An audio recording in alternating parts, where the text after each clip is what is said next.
평소 앉았다 일어날 때 무릎 앞쪽에서 통증이 느껴지고 딱딱 하는 소리가 난다면 연골 연화증을 의심해야 합니다.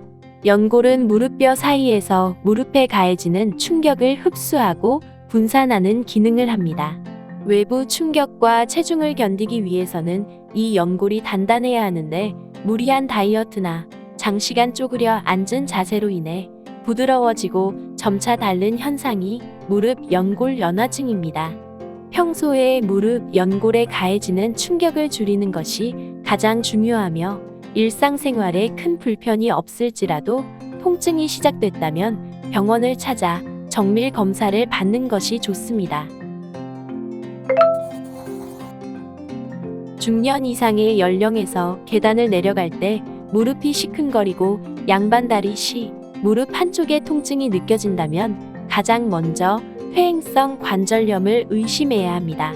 퇴행성 관절염은 말 그대로 무릎을 오랫동안 사용하다 보니 연골에 서서히 손상이 발생하면서 무릎에 만성 염증이 발생한 상태를 말합니다. 퇴행성 관절염 초기에는 체중의 10% 정도까지 체중 감량을 시도하고 무릎을 과도하게 구부리거나 쪼그리는 자세를 피해야 합니다.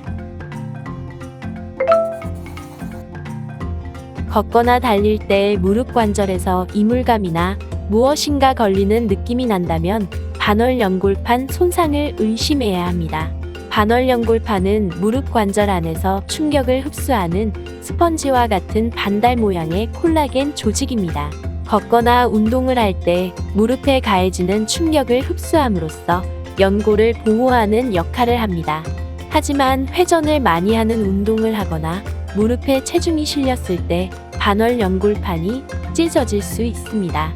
활동을 줄이거나 운동을 그만둔다고 해서 찢어진 부위가 치유되는 것은 아니므로 파열을 의심케 하는 증상이 발생한다면 전문의의 진료를 받는 것이 바람직합니다. 운동 중 갑작스럽게 방향 전환을 하거나 무릎이 꺾이게 될 때 뚝 하는 느낌과 함께 무릎이 붓는다면 인대 손상을 의심해야 합니다. 인대는 뼈와 뼈를 연결하는 조직으로 구부리고 펴는 과정에서 무릎 관절이 안정적으로 유지될 수 있도록 도와주는 중요한 구조물입니다. 축구, 농구 등 야외 스포츠 도중 많이 발생하며 어린 나이에 다칠수록 시간이 지나면서 만성 통증이나 후유증으로 진행될 수 있습니다. 따라서 의심 증상이 발생한다면 빠른 시일 안에 병원에 방문하여 MRI 검사를 통해 적절한 치료를 시행해야 합니다.